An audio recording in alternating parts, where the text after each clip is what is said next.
Au moment où Jésus approchait du mont Calvaire, le monde était témoin de bien plus que l'exécution d'un innocent. Un événement immense, ancien et profondément spirituel se déroulait au-dessus de ce paysage accidenté. Tandis que la foule se rassemblait, s'attendant à un nouveau spectacle romain, un royaume invisible se préparait à un événement que la création elle-même attendait depuis la nuit des temps. Dans cette vidéo, vous explorez ce royaume caché et comprendrez ce qui se produit dans la dimension spirituelle lors de la crucifixion. Pourquoi le ciel s'est obscurci à midi?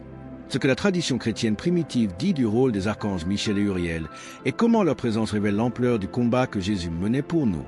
Le sol sous le Golgotha portait le poids du péché humain, mais l'air au-dessus était chargé d'une tension plus profonde encore, celle d'un conflit céleste atteignant son paroxysme. Aucun clairon ne l'annonça, aucun œil ne put le voir. Pourtant, le monde spirituel trembla tandis que le ciel et l'enfer observaient le Fils de Dieu s'avancer vers la croix avec un calme qui terrifiait les armées des ténèbres. Pendant des siècles, les prophètes avaient parlé de rédemption, de jugement et de victoire, et maintenant, l'accomplissement de ces paroles ancestrales se tenait au seuil de l'histoire. C'est pourquoi le ciel s'obscurcit, pourquoi la création gémit et pourquoi le monde invisible se tut lorsque Jésus s'offrit à Dieu. Du point de vue terrestre, la scène était cruelle, des soldats hurlant, des foules raillant, des clous transperçant la peau. Mais du point de vue spirituel, la crucifixion était au cœur d'une confrontation cosmique. Tandis que les Romains croyaient maîtriser la situation et que les chefs religieux pensaient réduire au silence une menace, le monde spirituel percevait tout autre chose, l'agneau s'avançant volontairement au cœur des ténèbres du monde, se préparant à briser des chaînes qu'aucun œil humain n'avait jamais vues. La rédemption n'était pas le fruit du hasard. C'était une stratégie divine se déployant avec précision. Au-dessus de la croix, selon les écrits chrétiens anciens, se tenaient deux des archanges les plus vénérés, Michel, le défenseur du peuple de Dieu, et Uriel, porteur de lumière et de compréhension divine. Ils ne vinrent pas pour modifier le cours de la crucifixion. Le plan du salut reposait entièrement entre les mains du Christ. Mais ils se tenaient là comme témoins, gardiens et serviteurs de l'ordre divin qui se déployait sous leurs yeux. Michel représentait la justice de Dieu, Uriel, la révélation divine. Leur présence proclamait que les armées célestes n'étaient pas absentes, elles étaient au garde à vous. À mesure que les ténèbres s'épaississaient, le combat spirituel s'intensifiait. Les forces démoniaques reculèrent, sentant le poids de l'autorité divine descendre sur leur territoire. Les anges restèrent immobiles, le regard fixé sur celui qui était suspendu entre ciel et terre. Le silence du ciel n'était pas un abandon, mais un recueillement.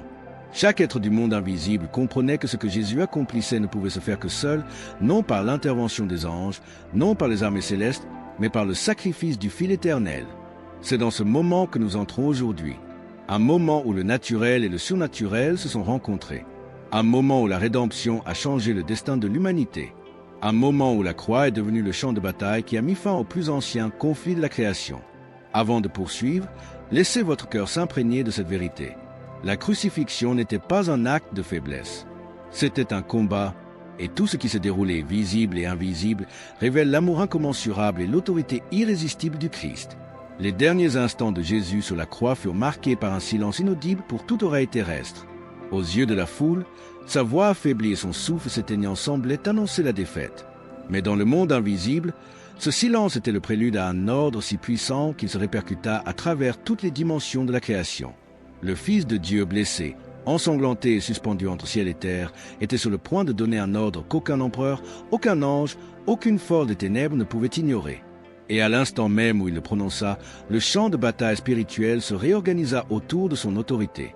Lorsque Jésus s'écria « Mon Dieu, pourquoi m'as-tu abandonné ?» Ces mots étaient bien plus qu'une simple expression de douleur. C'était une déclaration prononcée au cœur des ténèbres les plus profondes du monde.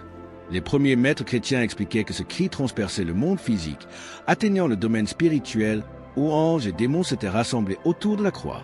Le son de ce cri portait l'autorité divine, non pas l'autorité du désespoir, mais celle de l'accomplissement.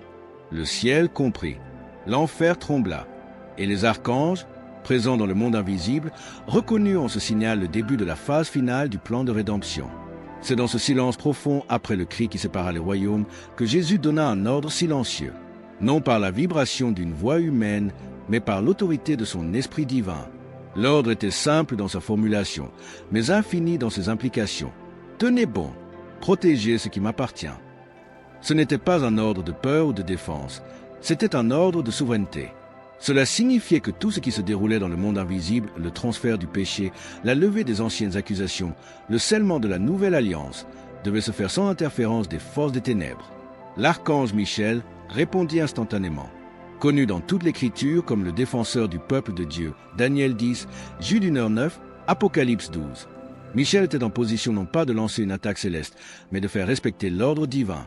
Sa présence au pied de la croix symbolisait la protection d'un acte sacré, le moment où Jésus a porté le poids du péché du monde. Michel se tenait là comme témoin et gardien, veillant à ce qu'aucun esprit démoniaque, aucune voix accusatrice, aucun adversaire spirituel ne puisse dénaturer le sens de l'œuvre accomplie par le Christ. Il n'exerçait pas son pouvoir pour abolir, mais pour confirmer ce que le ciel avait déjà ordonné.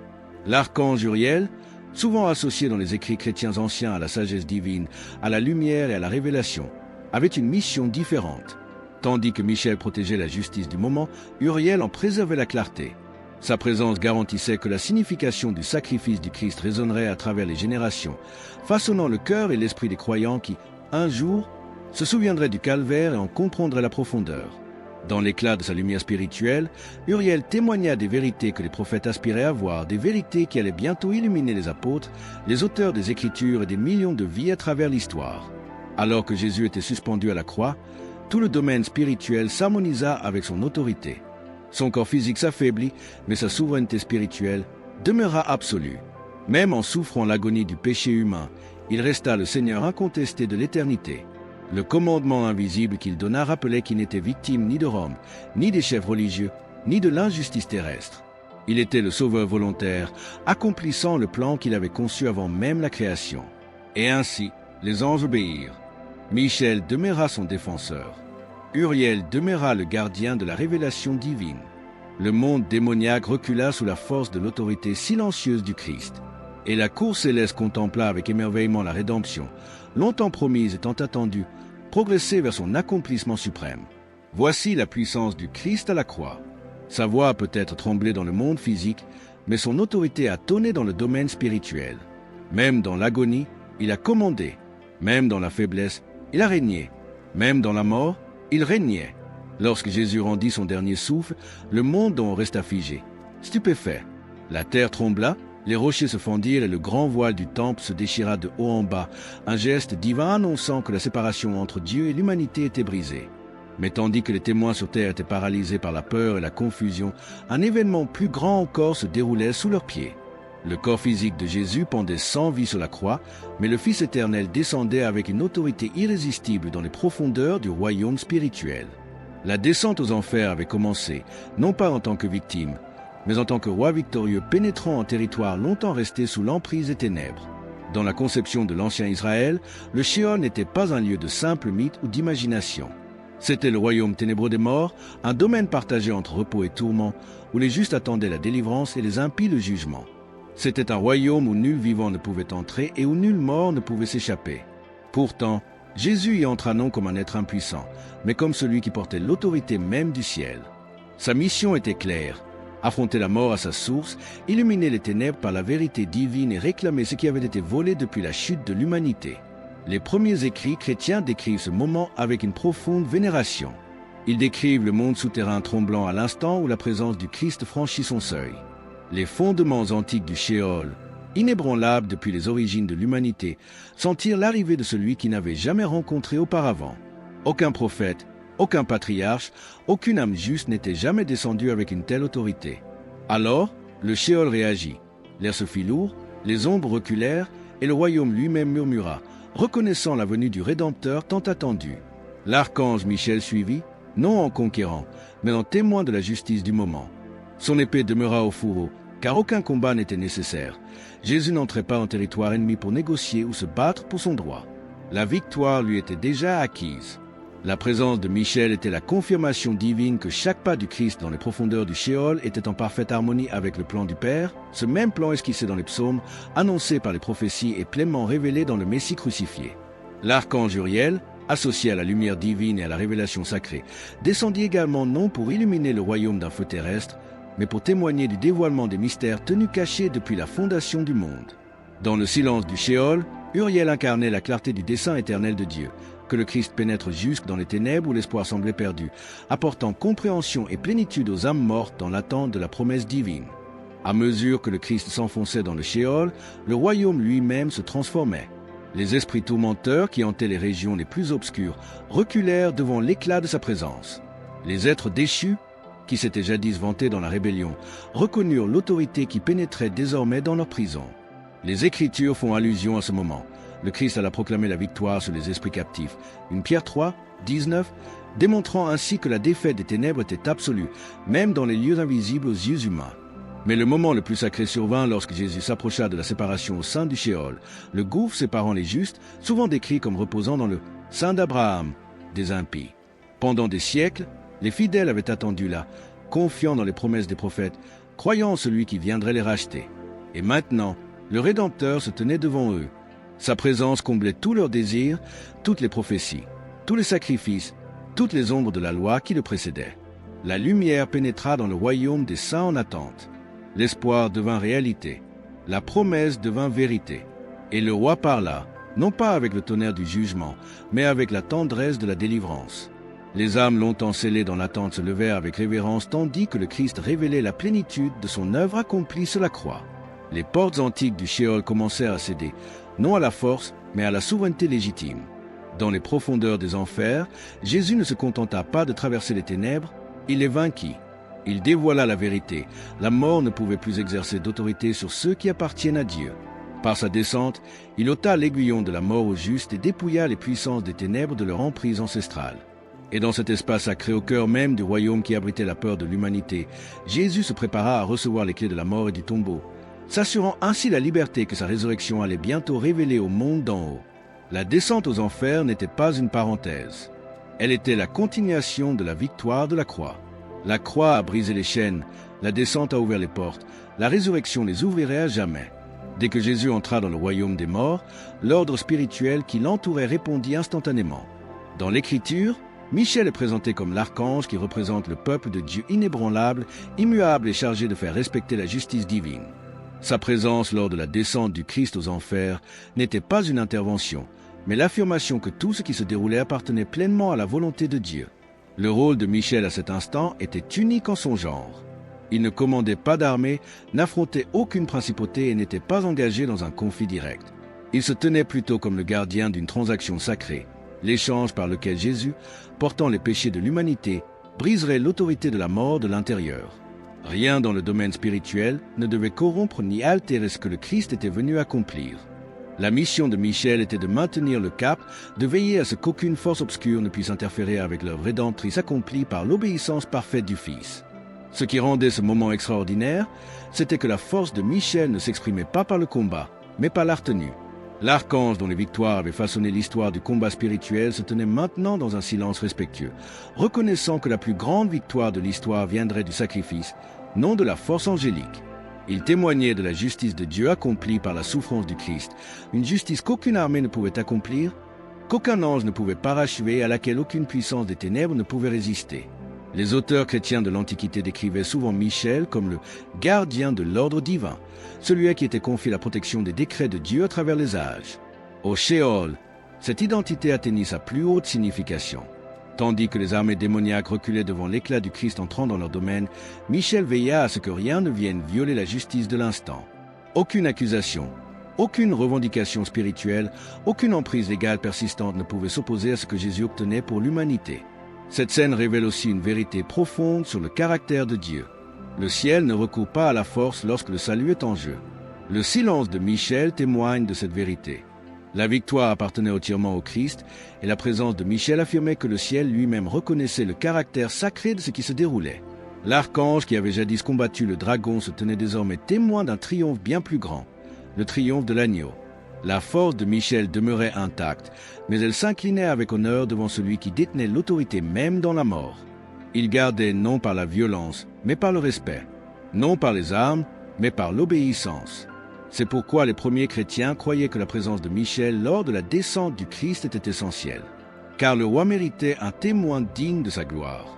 Et la victoire qui se déroulait dans les profondeurs du Shéol méritait d'être gardée par le plus fidèle défenseur du ciel. Tandis que Michel se tenait comme le gardien de la justice divine, une autre présence œuvrait dans le monde invisible avec un dessein différent. L'archange Uriel, figure associée dans la tradition chrétienne antique à la lumière, à la sagesse et à la révélation des mystères de Dieu.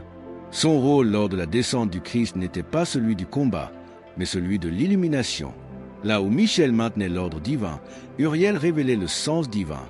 L'arrivée du Christ au Shéol n'était pas seulement un moment de victoire, c'était un moment de révélation. Pendant des générations, les prophètes avaient parlé de rédemption sans en percevoir que les contours. Les justes qui attendaient la délivrance dans le lieu de consolation, le royaume que l'Écriture désigne symboliquement comme le sein d'Abraham, avaient placé leur confiance dans des promesses qui ne pouvaient pas encore pleinement voir se réaliser. La mission d'Uriel était de témoigner de la révélation de ces vérités tant attendues, afin que la portée du sacrifice du Christ résonne bien au-delà du Shéol et à travers les âges. Dans les écrits anciens, Uriel est décrit comme celui qui éclaire les événements qui façonnent l'histoire du salut. Au Shéol, cette identité trouva sa pleine expression. Lorsque le Christ entra dans le royaume des morts, c'est Uriel qui incarna la lumière de la révélation perçant un lieu plongé dans les ténèbres.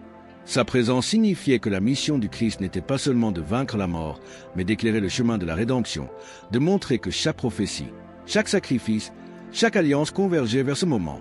Tandis que les régions obscures du Shéol reculaient devant l'autorité du Christ, la présence d'Uriel affirmait que la lumière pénétrant les enfers n'était pas destructrice, mais rédemptrice. Pour les justes, ce fut l'instant où leur foi devint vision. Les promesses qu'ils avaient nourries à travers les siècles se déployaient désormais devant eux. Le rôle d'Uriel à cet instant reflète la conviction que le ciel n'agit pas simplement. Il enseigne, révèle et éclaire l'œuvre de Dieu dans le monde. Ce qui rend la présence d'Uriel si profonde, c'est qu'il incarne la révélation que le salut n'est pas le fruit du hasard. Il est voulu, prédit et orchestré par Dieu. Les mystères cachés depuis l'origine étaient désormais dévoilés, non seulement pour les saints qui attendaient sur terre, mais pour toute l'humanité qui, plus tard, viendrait à la foi. Par la descente du Christ, toute l'histoire de la rédemption fut illuminée. La chute, les alliances, les prophètes, les sacrifices, la croix, tout cela faisait partie d'un plan unique et unifié. Ainsi, tandis que le Christ s'enfonçait dans le Shéol, Uriel marchait dans sa lumière, symbolisant qu'aucun recoin de l'existence, aucun royaume, aucune ombre, aucun lieu oublié n'était hors de portée de la vérité divine. Le roi n'est pas venu seulement pour briser les chaînes, il est venu pour révéler le sens de la liberté qu'il offrait. Uriel représentait cette révélation, garantissant que la victoire du Christ ne serait pas seulement un moment de puissance, mais aussi un moment de compréhension. Ainsi, Michel et Uriel reflètent ensemble la plénitude de l'œuvre du Christ. La justice triomphée, la révélation dévoilée, les ténèbres vaincues et la vérité mise en lumière. La descente aux enfers n'était pas le chaos, mais l'harmonie parfaite de la justice et de la sagesse divine. Tandis que le corps inanimé de Jésus pendait sur la croix, un événement extraordinaire se déroulait à des kilomètres de là, au cœur de Jérusalem. À l'intérieur du temple, dissimulé derrière des voiles sacrés et des rituels, se dressait le voile, une barrière imposante de tissu tissé symbolisant la séparation entre l'humanité et la présence directe de Dieu.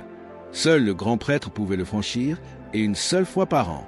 Pendant des siècles, ce voile a rappelé que le péché engendrait la distance et que la sainteté exigeait la médiation. Mais au moment précis où le Christ a rendu l'esprit, cette barrière ancestrale s'est déchirée de haut en bas. Non par la main de l'homme, non par la force des éléments, mais par un acte délibéré du ciel, déclarant que le sacrifice de Jésus avait accompli ce qu'aucun rituel n'avait pu. La séparation était abolie. C'était bien plus qu'un signe spectaculaire. Ce fut une annonce spirituelle. Le déchirement du voile proclamait que l'accès à Dieu n'était plus réservé à quelques élus. Par le Christ, l'invitation à la présence de Dieu était désormais offerte à tous, juifs et non-juifs, riches et pauvres, prêtres et pécheurs.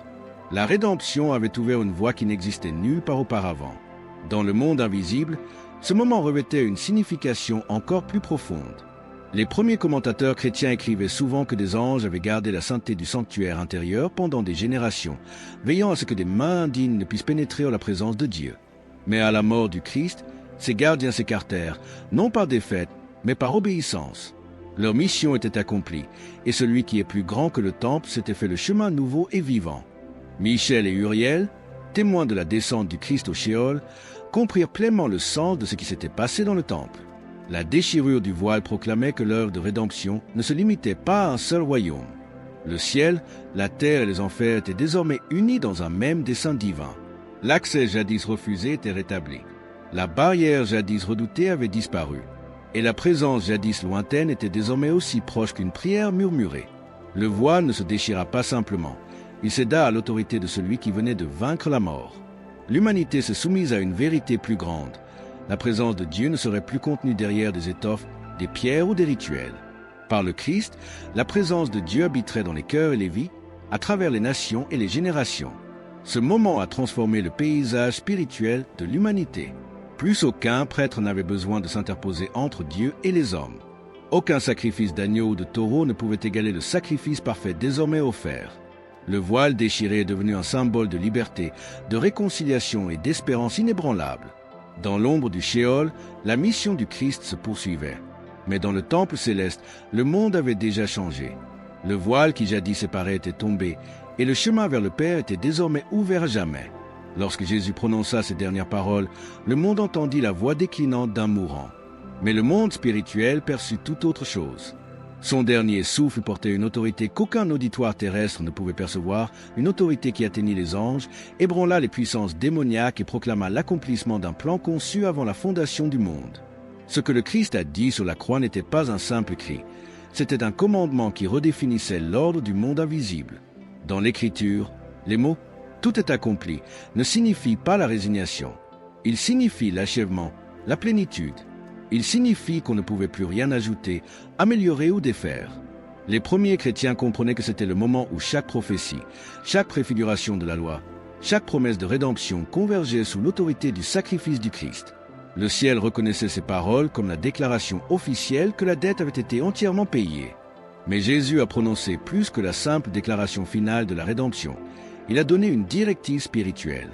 Son commandement silencieux au royaume céleste de maintenir le cap, de protéger ce qui s'accomplissait, de veiller à ce que rien n'entrât à la victoire qui se déroulait, rappelait que la croix n'était pas un moment de vulnérabilité, mais un moment de souveraineté. Même dans l'agonie, même dans l'abandon, le Christ est resté le commandant de toute la création. Ce commandement a profondément influencé la mission des archanges. Michel défendit la justice divine, garantissant qu'aucune accusation du royaume des ténèbres ne puisse subsister. Uriel défendit la révélation divine, assurant que le sens du sacrifice du Christ résonnerait à travers les générations. Ensemble, ils incarnèrent l'obéissance à l'autorité du Christ, démontrant que la croix n'était jamais un lieu de défaite, mais un trône. Un trône d'où le Sauveur dirigea la phase finale de sa mission. La signification spirituelle du commandement du Christ devient encore plus claire lorsque nous considérons ce qui suivit. Aucune force des ténèbres n'osa défier son autorité. Aucune puissance démoniaque ne put résister à sa descente au séjour des morts. Aucun ennemi ne put entraver la victoire qu'il était en train de remporter. Ce que le Christ commande, la création lui obéit. Et de cette croix, il ordonna à l'histoire elle-même de changer. Ces dernières paroles ne marquèrent pas la fin de l'espoir, mais le commencement de tout ce que l'humanité attendait depuis si longtemps. Par elles, les portes de la rédemption s'ouvrirent. Par elles, les anciennes barrières tombèrent. Par elles, le ciel affirma que le chemin du retour vers Dieu était désormais établi pour toujours. C'est pourquoi, à travers les siècles, les chrétiens ont vénéré la crucifixion. La croix n'est pas seulement le lieu de la souffrance du Christ, c'est le lieu de son règne. Son commandement a façonné le destin du monde et porte en lui une force qui touche encore les cœurs aujourd'hui. Pour comprendre l'ampleur de la descente du Christ, il nous faut comprendre où il est allé. Dans la pensée hébraïque antique, le Sheol était le royaume des morts, un lieu d'attente, non d'anéantissement. Il ne s'agissait pas de l'image de feu associée plus tard au jugement, ni d'un lieu de récompense. C'était un royaume divisé, avec des régions distinctes pour les justes et pour les impies, unies seulement par une réalité. Nul ne pouvait le quitter. Le Sheol représentait la limite que l'humanité ne pouvait franchir seule. Pour les justes, le Sheol était un lieu d'espérance suspendu. L'Écriture parle d'Abraham, d'Isaac, de Jacob, de Moïse et d'innombrables fidèles qui moururent en ayant confiance en la promesse d'un Rédempteur qu'ils n'avaient jamais vu, mais dont ils croyaient à la venue. Leur repos était paisible, mais incomplet. Ils attendaient la délivrance, non pas de la souffrance, mais de la séparation. Ils attendaient le Messie qui leur ouvrirait le chemin du retour. Pour les impies, le Sheol était un lieu d'éloignement de Dieu, un lieu marqué par les conséquences du rejet de ses voies. Il n'y avait là ni purification, ni transformation, ni ascension spirituelle. C'était un lieu où le poids des choix devenait manifeste et où le jugement serait un jour pleinement révélé. Dans ce royaume complexe, profond, ancien, le Christ est descendu, lui qui a autorité sur la vie et la mort. Il n'est pas entré au Sheol en captif. Il n'est pas entré au Sheol en victime. Il est entré au Sheol en héritier légitime de toutes choses, porteur de la puissance d'un sacrifice accompli. Son dessein n'était pas de négocier avec les ténèbres. Son dessein était de briser le pouvoir de la mort de l'intérieur. La croix a vaincu le péché, la descente a vaincu la prison où le péché retenait les morts. Le ciel n'a pas simplement pardonné à l'humanité, il est venu la racheter. Les premiers auteurs chrétiens ont souvent décrit ce moment comme la descente aux enfers, non pas au sens de désection gratuite, mais au sens où le Christ apporte la lumière dans les ténèbres les plus profondes de l'existence. Là où aucun prophète ne pouvait aller, il est allé. Là où aucune âme juste ne pouvait s'élever, il a ouvert un chemin. Là où la mort régnait sans partage, il a instauré un nouvel ordre. Dans le royaume des justes, la venue du Christ a accompli des siècles d'attente. Les fidèles qui avaient cru sans voir contemplaient enfin celui qu'ils attendaient depuis si longtemps. La lumière a pénétré dans leur demeure, non pas une lumière symbolique, mais la présence même de la lumière du monde. L'espérance est concrétisée. La promesse est devenue accomplissement. Dans le royaume des perdus, la présence du Christ revêtait une toute autre signification. Sa venue n'était pas pour condamner, le jugement viendra plus tard, mais pour proclamer. Comme le dit le Nouveau Testament, il a prêché aux esprits en prison, déclarant que la mort n'avait plus autorité sur la création. Sa présence a révélé la justice de Dieu, confirmant que la justice triompherait et que les ténèbres ne subsisteraient pas. La descente du Christ au séjour des morts n'était pas une pause entre la mort et la résurrection. Elle faisait partie intégrante de la victoire. La croix a porté le coup fatal. Le séjour des morts en a subi les conséquences. La résurrection révélerait le triomphe au monde. Telle est la beauté et la puissance de l'Évangile. Il n'est aucun royaume où le Christ n'ira pas pour sauver. Aucun obstacle ne lui résistera. Aucune obscurité ne lui résistera. Lorsque le Christ pénétra pleinement dans les profondeurs du Sheol, l'atmosphère spirituelle se transforma d'une manière jamais connue par la création. Le monde souterrain, habitué au silence et aux ombres, réagit instantanément à la présence de celui qui détenait la plénitude de l'autorité divine. Chaque hiérarchie, chaque être spirituel, chaque royaume des morts reconnut que le roi était arrivé. Dans les régions les plus obscures du Sheol, celles habitées par les esprits rebelles, les entités déchues et les échos d'une ancienne rébellion, la réaction fut sans équivoque. Une peur plus profonde que les mots se répandit dans ce domaine. Non pas la peur du châtiment, car le jugement n'était pas encore imminent, mais la peur d'une vérité indéniable. Celui qu'ils avaient combattu, celui qu'ils avaient rejeté, celui qu'ils avaient sous-estimé pendant des siècles venait de franchir leur seuil avec une domination incontestable. Aucune arme ne fut dégainée, aucun ordre ne fut crié, aucun cri de guerre ne résonna dans le royaume. Pourtant, tous les adversaires spirituels reculèrent, car l'autorité du Christ n'avait pas besoin d'être imposée par la force, elle existait par nature. La présence du Fils de Dieu, glorifié même dans la mort, suffisait à faire trembler les profondeurs antiques.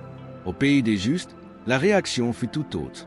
Pour ceux qui avaient vécu par la foi, Abraham, David, les prophètes, les fidèles qui avaient cru en des promesses jamais réalisées, la venue du Christ fut l'aboutissement de toute leur existence. L'espérance prit forme humaine. Leur foi, jadis ancrée dans les ombres et les promesses, s'enracina désormais dans la présence visible du Rédempteur. La tradition chrétienne primitive enseigne que les justes se levèrent avec honneur lorsque le Christ entra dans le royaume. Ils ne l'adorèrent pas comme un étranger, ils le reconnurent comme l'accomplissement de chaque prophétie, de chaque alliance, de chaque sacrifice. Leur longue attente était terminée et le repos avait fait place à la joie. Dans les deux mondes, celui de la rébellion et celui de la foi, la crainte était la même, mais la réaction différait. Ô pour les perdus, une crainte mêlée d'effroi. Ô pour les fidèles, une crainte mêlée de joie. Ô pour les esprits rebelles, une crainte empreinte de silence. Aux âmes justes, une vénération empreinte d'adoration. L'archange Michel, empli de révérence, fut témoin de l'ordre de la création s'inclinant devant son roi légitime. L'archange Uriel, porteur de la révélation divine, vit la vérité du plan de Dieu se déployer avec une clarté parfaite. Tous deux, en silence, reconnurent un moment qu'aucun être angélique n'avait jamais contemplé auparavant. Le Fils de Dieu se tenant dans le royaume des morts, non comme un prisonnier, mais comme le souverain. Ce moment nous enseigne une leçon profonde sur la victoire du Christ. Le monde spirituel comprit son autorité plus rapidement que le monde physique. Tandis que les hommes se moquaient à la surface, les profondeurs du Sheol tremblaient. Tandis que les soldats jouaient au dépôt des vêtements, les puissants antiques s'inclinaient de peur. Tandis que le monde croyait l'histoire terminée, le monde spirituel reconnut qu'elle ne faisait que commencer. Au cœur du Sheol se dressaient des barrières plus anciennes que les nations, plus anciennes que les royaumes, plus anciennes que la mémoire de l'humanité.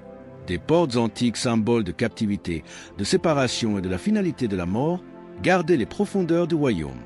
Pendant des générations, ces portes étaient restées inviolées. Aucun prophète ne pouvait les briser. Aucune âme juste ne pouvait les franchir. Aucun être spirituel ne pouvait défaire les conséquences du péché. Un seul avait l'autorité de se tenir devant elles et d'exiger leur ouverture. L'Écriture préfigure ce moment dans le psaume 24, où le psalmiste proclame « Portes, élevez vos linteaux. Éternellement, levez-vous, portes éternelles, pour que le roi de gloire puisse entrer. » Bien que prononcées bien avant la crucifixion, ces paroles ont été comprises par les chrétiens à travers les siècles comme un écho prophétique du Christ s'approchant des portes mêmes de la mort, non pas en chercheur, non pas en visiteur, mais en roi légitime. Lorsque le Christ atteignit ces portes antiques, il ne frappa pas, il ne supplia pas, il se tint simplement devant elles avec l'autorité de celui qui tient l'éternité entre ses mains. Le monde spirituel le reconnut instantanément. Les portes, jadis symboles de finitude, se trouvaient désormais face à l'auteur de la vie. Elles étaient impuissantes face à la présence du Rédempteur. En cet instant, le Christ n'eut pas besoin de force. Son autorité seule était la force. La réaction des portes, décrite dans la tradition chrétienne comme un gémissement, un mouvement, une ouverture brutale, signifiait bien plus qu'un simple changement de lieu. Elle signifiait que le règne de la mort avait atteint son terme. Le commandement du Christ, prononcé non par une voix mortelle mais par l'autorité divine, libéra les justes de leur attente. Les barrières qui les retenaient prisonniers ne se dressaient plus entre l'humanité et Dieu. L'archange Michel, garant de la justice et de l'ordre en ce moment, fut témoin d'une victoire qui ne nécessitait aucun combat. Il vit non seulement des portes s'ouvrir, mais l'abolition légale de l'emprise de la mort. Le péché avait perdu son emprise. La séparation avait perdu sa raison d'être. La prison des morts avait perdu son pouvoir. L'archange Uriel, gardien de la compréhension divine, perçut une chose tout aussi profonde, l'accomplissement de mystères longtemps évoqués mais jamais compris. Ce que les prophètes proclamaient par symboles et ombres se révélait désormais avec une clarté parfaite. Le roi n'était pas descendu dans les profondeurs pour détruire les âmes qui s'y trouvaient. Il y était entré pour racheter, revendiquer et accomplir la promesse faite à travers les générations. L'ouverture des portes antiques marqua le tournant de toute l'histoire spirituelle. C'était une déclaration non seulement au royaume des morts, mais à chaque recoin de la création. L'unique barrière qu'aucun humain ne pouvait franchir, à laquelle aucun prêtre n'avait accès, et qu'aucune puissance ne pouvait vaincre, était tombée devant celui qui est la vie même. La mort ne pouvait plus prétendre à la possession. Les ténèbres ne pouvaient plus exercer leur autorité. Et les portes qui jadis scellaient le destin de l'humanité s'ouvrirent désormais aux pieds du roi. Au plus profond du Sheol, au-delà du repos des fidèles, au-delà des limites de la souffrance, au-delà des ombres qui avaient retenu d'innombrables âmes, se dressait la forteresse symbolisant le pouvoir ultime de la mort. C'est là, au cœur même de la plus grande peur de l'humanité, que le Christ affronta les forces ancestrales qui régnaient depuis l'Éden.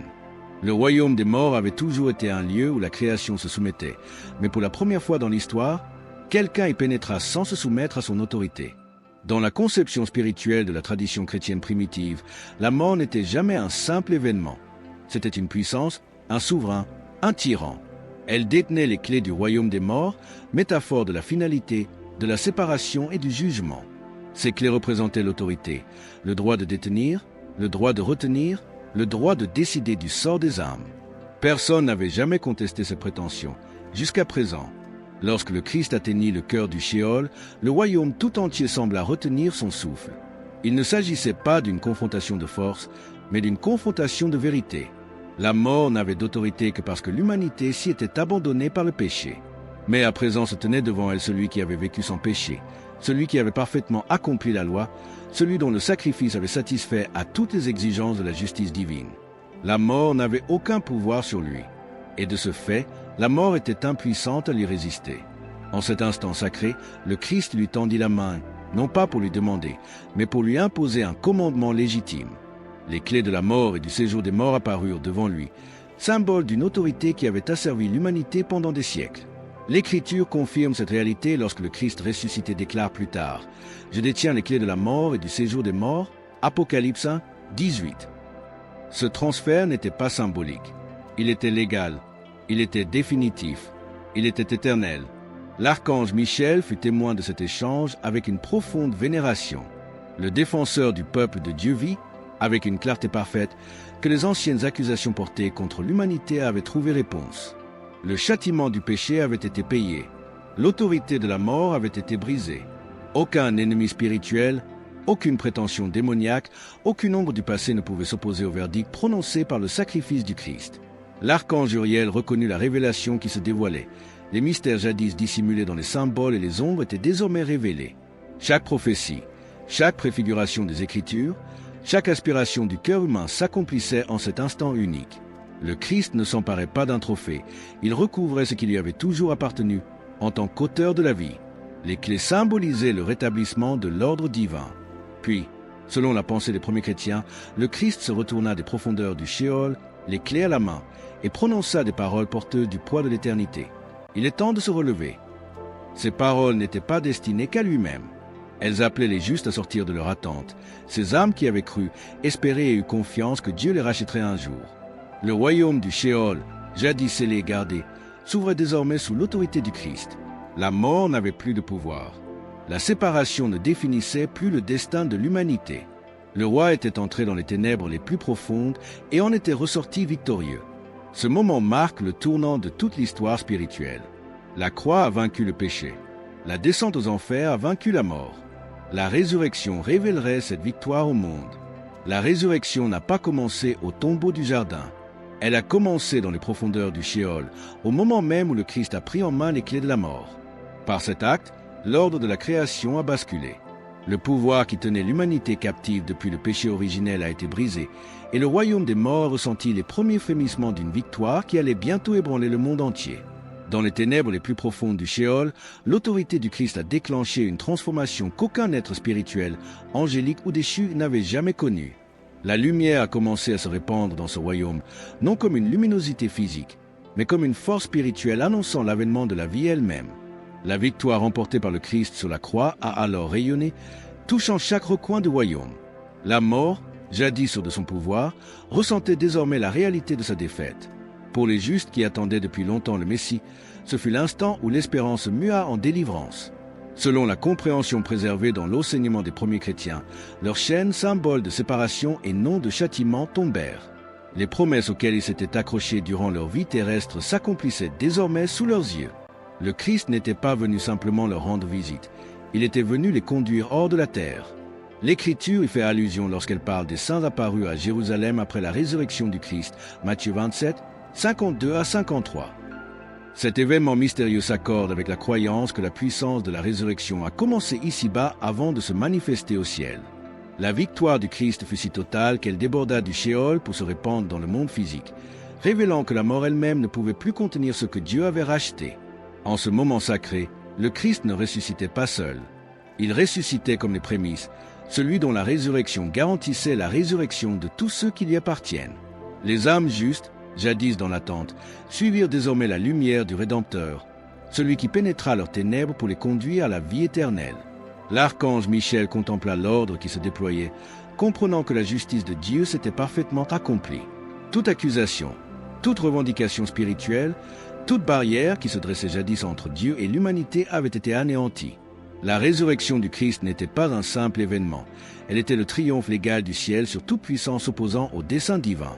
L'archange Uriel, gardien de la révélation, vit se déployer la signification spirituelle. Les promesses faites à Abraham accomplies, les visions prophétiques réalisées, l'espoir des générations comblé en un instant. La résurrection n'était pas une surprise. Elle était l'aboutissement d'un plan divin mis en branle avant même la création du monde. Et dans ce royaume souterrain, l'autorité du Christ engendra un mouvement, un éveil où les morts, par la foi, ressuscitèrent non par leur propre force, mais par la sienne. Le roi qui avait vaincu la mort s'apprêtait à retourner dans le monde des cieux, porteur de la plus grande victoire que la création ait jamais connue. Le tombeau allait bientôt s'ouvrir. Mais la résurrection avait déjà commencé, lorsque Jésus déclara « Tout est accompli ». Le monde entendit le dernier souffle d'un homme crucifié. Mais le ciel, la terre et le monde spirituel reconnurent quelque chose d'infiniment plus grand. Ces trois mots n'étaient pas une résignation, mais une proclamation de victoire, une annonce divine. Le plan de rédemption tout entier avait atteint son parfait accomplissement. Rien n'était resté inachevé, rien n'était resté impayé, rien n'était resté non racheté. Dans le monde invisible, ces paroles revêtaient une signification encore plus profonde. Les forces spirituelles qui s'étaient opposées à l'humanité depuis l'Éden comprenaient que le fondement de leur pouvoir avait disparu. Le châtiment du péché avait été payé. L'autorité de la mort avait été brisée. Les accusations qui pesaient jadis sur l'humanité avaient été réduites au silence par le sang du Christ. Tout est accompli. Signifiait que rien ne pouvait annuler ce que Dieu avait réalisé, ni les ténèbres, ni l'esprit d'accusation, ni le pouvoir du mal. L'archange Michel perçut toute la portée de cette déclaration, témoin dans le monde spirituel. La victoire remportée par le sacrifice du Christ était absolue. Elle ne nécessitait aucune intervention angélique, aucun acte de puissance supplémentaire, aucune autre offrande. La justice avait été pleinement accomplie. La dette de l'humanité, impossible à payer par elle-même, avait été acquittée par l'amour et l'obéissance de celui qui a donné sa vie volontairement. L'archange Uriel reconnut la révélation qui se dévoilait derrière ces paroles. Les mystères tissés dans l'Écriture, les sacrifices symboliques, les ombres prophétiques, les promesses anciennes convergeaient tous avec une clarté parfaite dans le sacrifice du Christ. Ce que les générations précédentes n'avaient pu pleinement comprendre, le ciel le découvrit alors. La rédemption n'était pas une idée de dernière minute, mais le dessein central du plan éternel de Dieu. Tout est accompli, revêt également une signification profonde pour chaque croyant. Cela signifie qu'aucun péché n'est trop lourd pour que le sacrifice du Christ ne puisse le couvrir. Aucune honte n'est trop profonde pour que son sang ne puisse la purifier. Aucun obstacle n'est trop infranchissable pour que sa victoire ne puisse le briser. Le salut n'est pas le fruit de l'effort humain, il est l'œuvre accomplie du Sauveur. Et à cet instant, tandis que le monde spirituel était témoin du plus grand acte d'amour jamais manifesté, Jésus confia son esprit au Père. Non pas dans la défaite, mais dans le triomphe. Non pas dans le désespoir, mais dans l'accomplissement. Son œuvre était achevée, mais l'histoire de la rédemption était sur le point d'entrer dans son chapitre le plus glorieux. Bien que le monde ait vu la faiblesse, le ciel a vu la victoire. La croix n'était pas le lieu de la défaite du Christ, mais le trône où il a proclamé son triomphe. Chaque instant de souffrance, chaque goutte de sang, chaque souffle qu'il a donné faisait partie d'un plan divin infiniment plus grand que tout œil terrestre ne peut le comprendre. Du haut de la croix, le Christ ne perdait pas une bataille. Il mettait fin à une guerre qui avait commencé bien avant même que l'humanité ne ronde son premier souffle. Dans l'Écriture, la victoire est souvent marquée par la puissance, les armées et les triomphes visibles. Mais la victoire du Christ était différente. Elle fut remportée non par la force, mais par le sacrifice. Non pas en ôtant une vie, mais en donnant la sienne. Ce faisant, il brisa le fondement même du pouvoir de l'ennemi, le péché, l'accusation et l'esclavage spirituel. Cette victoire n'était pas extérieure, elle était intérieure, cosmique, éternelle. Les forces des ténèbres, qui croyaient assister à la chute du Fils de Dieu, comprirent bientôt qu'elle assistait à leur propre destruction. Dès l'instant où le Christ remit son esprit, leurs prétentions furent anéanties. L'autorité qu'elles exerçaient par la peur, la culpabilité et la mort leur fut arrachée. Leur domination s'effondra car son obéissance était parfaite. L'archange Michel, gardien de la justice divine, reconnut la plénitude de ce triomphe. Il n'était ni partiel, ni symbolique. Il était absolu. Les anges qui se tenaient avec révérence autour du champ de bataille invisible savaient que la création venait d'être reconquise par son roi légitime. La victoire du Christ était plus que la défaite des ténèbres, c'était la restauration du destin de l'humanité. L'archange Uriel perçut la clarté spirituelle qui émanait de la croix. Chaque prophétie prenait désormais sens, chaque promesse était accomplie. Chaque ombre de l'Ancien Testament trouvait son accomplissement. Les anges comprirent parfaitement ce que l'humanité allait étudier pendant des siècles. La victoire du Christ était au cœur de l'histoire, le moment qui a défini chaque époque passée et toutes les époques à venir. Cette victoire n'était pas seulement spirituelle, elle touchait tous les aspects de l'existence. Au ciel, la justice était accomplie. Sur terre, le salut était ouvert. Au séjour des morts, la mort avait perdu son pouvoir. Dans le futur, la résurrection était assurée. La croix ne marqua pas la fin de l'influence du Christ, mais le commencement d'une création rachetée. Alors que le corps du Christ gisait sans vie, le monde spirituel était saisi d'admiration. Ce qui apparaissait comme une défaite pour le monde matériel fut reconnu comme le plus grand triomphe que la création ait jamais connu. La victoire proclamée sur la croix résonne encore aujourd'hui, appelant chaque âme à comprendre que le combat pour le salut est déjà gagné, non par notre force, mais par la sienne. Tandis que le Christ accomplissait sa mission rédemptrice sur la croix, dans les profondeurs du Sheol et à l'aube de la résurrection, la présence des anges revêtait une signification bien plus profonde que la simple observation. Michel et Uriel n'étaient pas de simples spectateurs. Ils étaient témoins, chacun jouant un rôle divin dans le plus grand événement de l'histoire du salut. Leur présence affirmait que l'œuvre de Jésus était vue, reconnue et perpétuée dans tous les domaines de la création. Dans toute l'Écriture, les anges servent de messagers, de guerriers, de gardiens et de serviteurs de la volonté de Dieu. Mais lors de la crucifixion et de la descente du Christ, leur mission prit une dimension sacrée unique, témoignait de la vérité de la rédemption. La présence de Michel soulignait l'accomplissement de la justice divine. Celle d'Uriel, la révélation divine dévoilée. Ensemble, ils formaient un témoignage céleste attestant que le sacrifice du Christ était parfait, complet et éternellement valable. Les anges n'intervinrent pas, car rien n'était à corriger. Le Christ ne luttait pas, il régnait. Il n'était pas dépassé, il était maître de la situation. Il ne perdait rien, il accomplissait le plan qu'il portait depuis l'éternité. Leur attitude respectueuse communiquait cette réalité. Cette œuvre lui appartient à lui seul. Dans l'enseignement des premiers chrétiens, les anges étaient souvent témoins de moments clés de l'action de Dieu sur terre.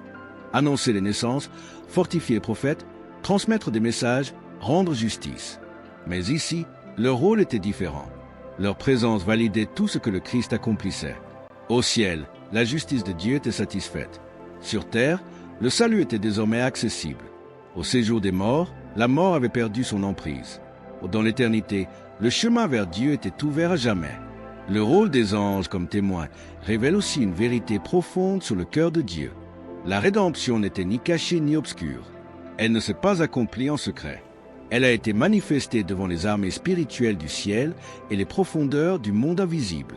La victoire du Christ était destinée à être vue, reconnue et célébrée par toute la création. Leur témoignage silencieux marque également la distinction entre le Christ et tout autre être.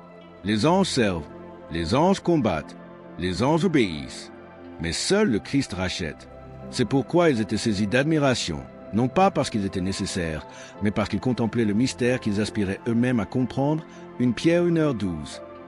La croix, la descente aux enfers, la résurrection, ces événements n'étaient pas le fruit de l'invention humaine ou angélique. Ils étaient au cœur du plan éternel de Dieu, se déployant sous leurs yeux avec une précision parfaite. Voici le témoignage des anges. La victoire du Christ est incontestable. Son autorité est universelle. Son rachat est définitif. Et sa gloire est sans égale au ciel, sur la terre et dans les lieux célestes. La victoire que le Christ a acquise par sa mort, sa descente aux enfers et sa résurrection ne s'est pas limitée au domaine spirituel. Elle s'est déployée à travers l'histoire, touchant chaque génération, chaque culture, chaque âme disposée à recevoir le don offert par son sacrifice. L'impact de son œuvre rédemptrice n'est pas abstrait, il est profondément personnel et façonne le destin de toute l'humanité. Avant le Christ, l'humanité vivait sous le poids de la séparation. Le péché avait érigé une barrière infranchissable, la mort représentait une fatalité à laquelle nul ne pouvait échapper. Les sacrifices de l'ancienne alliance laissaient entrevoir l'espoir, mais ne pouvaient jamais l'accomplir pleinement. Même les justes de l'Antiquité attendaient au séjour des morts la promesse de leur libération. Mais par le Christ, cette barrière a été entièrement abattue. Sa victoire a ouvert une voie qu'aucun effort humain n'aurait pu tracer. Par sa rédemption, le pardon est devenu accessible non comme un voile temporaire, mais comme une purification permanente. Le salut est devenu possible non par des rituels, mais par la foi en celui qui a accompli toutes les exigences de la loi. La mort a perdu son caractère définitif, se transformant d'une fin en un passage pour ceux qui appartiennent au Christ. L'humanité a reçu une nouvelle identité, n'étant plus définie par l'échec, mais par la grâce du Rédempteur. C'est pourquoi l'Écriture souligne que le Christ est le second Adam, 1 Corinthiens 15,45. Là où le premier Adam a apporté la séparation, le second Adam a apporté la restauration. Là où l'humanité est tombée, le Christ l'a relevée. Sa résurrection est devenue la garantie que tous ceux qui croient en lui ressusciteront un jour. L'impact rédempteur n'est pas seulement éternel, il est présent. Par le Saint-Esprit, les croyants expérimentent maintenant la présence de Dieu qui demeure en eux. Cela était impossible avant la croix.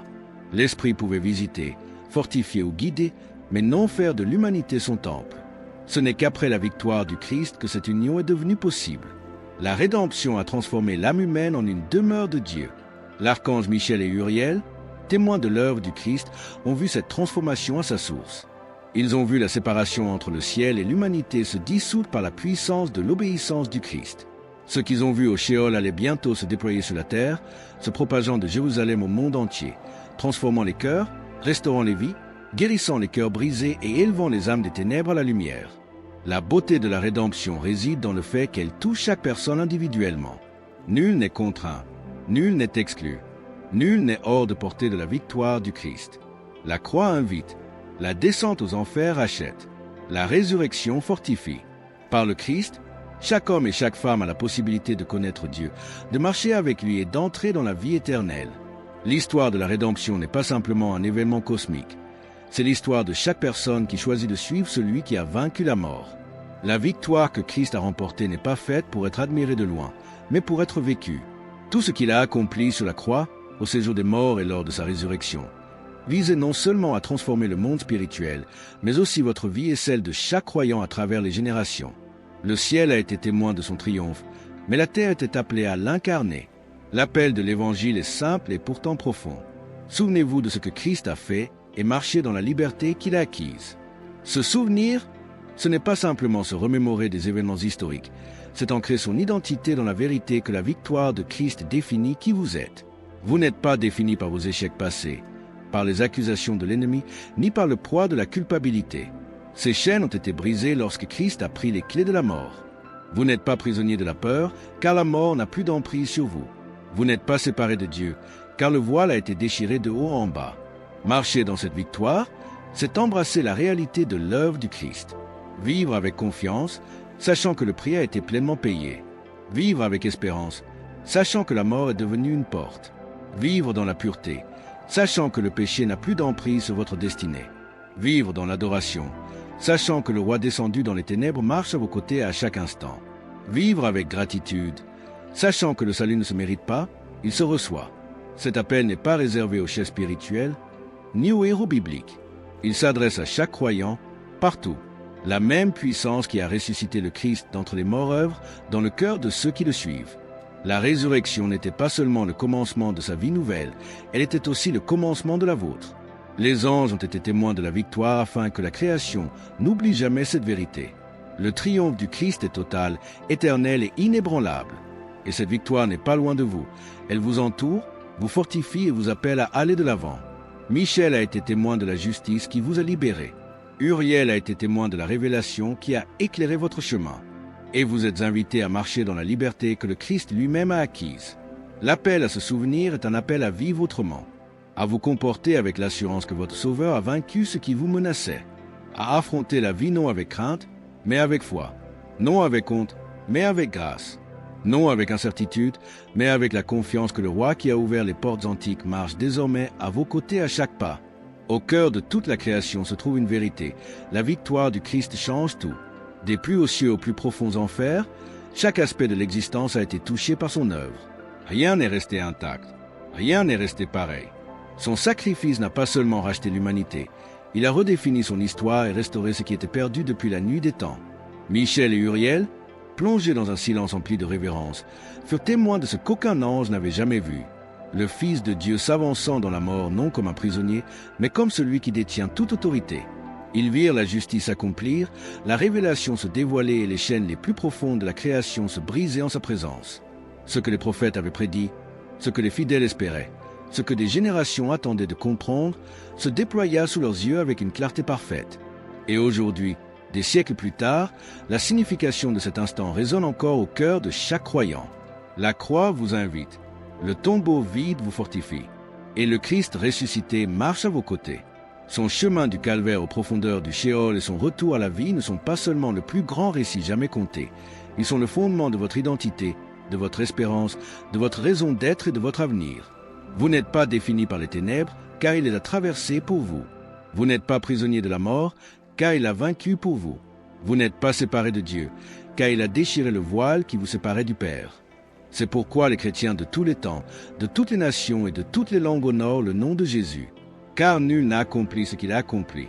Nul n'est descendu si bas et pourtant s'est élevé si haut.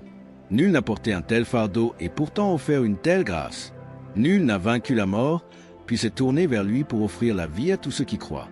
La victoire du Christ n'est pas qu'un simple fait historique, elle est destinée. C'est la promesse que votre vie a un sens qui dépasse l'instant présent. L'assurance que votre âme est entre des mains éternelles. Le rappel que même dans vos nuits les plus sombres, la lumière du monde a déjà triomphé des ténèbres. Ainsi, alors que cette histoire touche à sa fin, une vérité demeure. Le roi qui a jadis plongé dans les profondeurs règne désormais dans la gloire et vous invite à marcher avec lui dans cette gloire. Non par la peur, non par l'effort, mais par la foi. Que cette vérité fortifie votre cœur, approfondisse votre espérance et vous rappelle chaque jour que celui qui a vaincu la mort est celui-là même qui vous appelle sien.